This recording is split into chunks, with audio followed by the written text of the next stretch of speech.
Bem-vindos ao episódio 14 da série Quem é Deus? Os atributos de Deus. Hoje vamos enfrentar a confusão do nosso tempo com uma certeza absoluta. Deus é verdadeiro. Sabe, a gente vive numa época em que a palavra verdade parece cada vez mais frágil. Ouve-se por toda parte essa ideia de minha verdade e sua verdade, quase como se a realidade fosse uma coisa que a gente pudesse moldar de acordo com o nosso gosto. O que existem são narrativas, são versões dos fatos. E com isso muitas vezes fica aquela sensação de que tudo é relativo, de que no fundo ninguém sabe de verdade o que é real.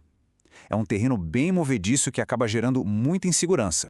E isso nos leva, claro, a uma pergunta que vai direto no centro da fé. Se Deus existe e se Ele fala, será que Ele fala a verdade? Dá para confiar no que Ele diz? Ou a fé é só um salto no escuro, uma aposta na incerteza? A resposta que a Bíblia nos dá é o nosso solo firme. Hoje, a gente vai olhar para um atributo que sustenta toda a nossa confiança, toda a nossa esperança. Deus é verdadeiro. E olha, isso é muito, mas muito mais profundo do que simplesmente dizer que Ele fala coisas que são verdade. O que a Bíblia ensina é que Deus é o próprio padrão do que é verdadeiro. Pensa assim, a verdade não é uma coisa fora dele, que ele consulta. Não, a verdade faz parte da essência dele. E o que isso significa? Significa que é impossível para ele mentir, se enganar ou entrar em contradição. Então, quando a gente diz que Deus é verdadeiro, teologicamente falando, isso junta três ideias. Primeiro, veracidade.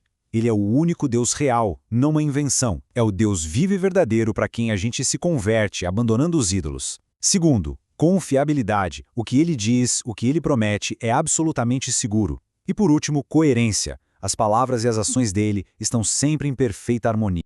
Essa verdade de Deus se manifesta, então, de três maneiras fundamentais, que a gente pode pensar como se fossem pilares que sustentam toda a nossa compreensão da realidade.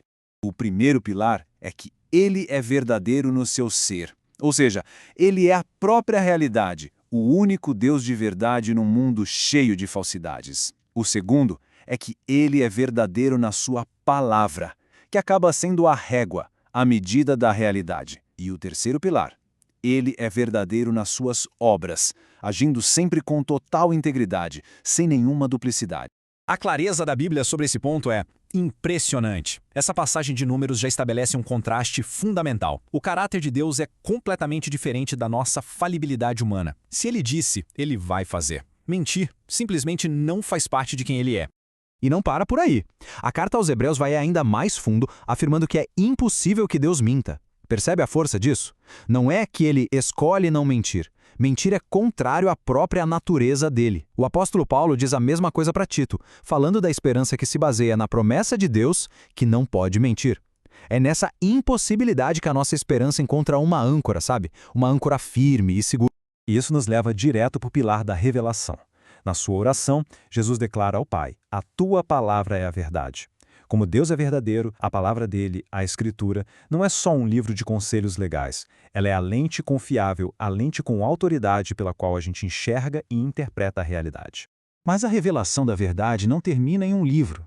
A fé cristã nos leva a um ponto central, o ponto alto de toda a história, onde a verdade de Deus deixa de ser um conceito abstrato e se torna algo pessoal. E aqui tem um ponto que é fundamental a gente entender. Seguir a verdade não é só concordar com uma lista de afirmações corretas. É muito mais profundo, muito mais relacional do que isso. A verdade, no seu sentido mais completo, veio ao nosso encontro. E aqui a gente chega no clímax de toda a revelação.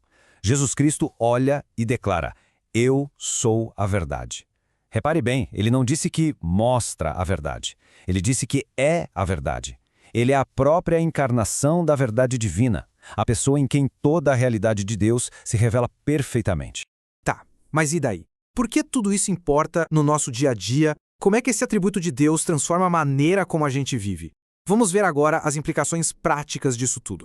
Aqui está o confronto direto. De um lado, a cultura diz que a verdade é relativa, que cada um constrói a sua. Por outro lado, a Bíblia afirma que a verdade é objetiva. Existe uma referência final fora de nós, e essa referência é o próprio Deus. Nós não inventamos a verdade, nós nos submetemos a ela. O ponto crucial é que essa verdade transforma tudo, muda a nossa fé, nos fazendo confiar no Deus que realmente é, e não numa versão que a gente gostaria que ele fosse. Nos ajuda a lutar contra a tentação, porque todo pecado começa com uma mentira, uma distorção da realidade que é sussurrada pelo pai da mentira. Transforma as nossas palavras, nos chamando a falar com integridade, nos dá discernimento para encontrar estabilidade no meio de tanta confusão e desinformação. E, por fim, nos permite adorar, descansando em promessas que são absolutamente inabaláveis. Essa passagem de Romanos é a âncora final. É como dizer, mesmo que todas as opiniões humanas, todas as culturas e todas as gerações se contradigam, a verdade de Deus permanece como o padrão supremo. Ele é a referência final e imutável. E isso tudo deixa uma pergunta para nossa reflexão. Em que áreas da vida o medo, as opiniões dos outros ou as versões da realidade têm tido mais peso do que a verdade revelada de Deus? No episódio 15, vamos ver que Deus aplica o seu conhecimento de forma perfeita. Deus é sábio.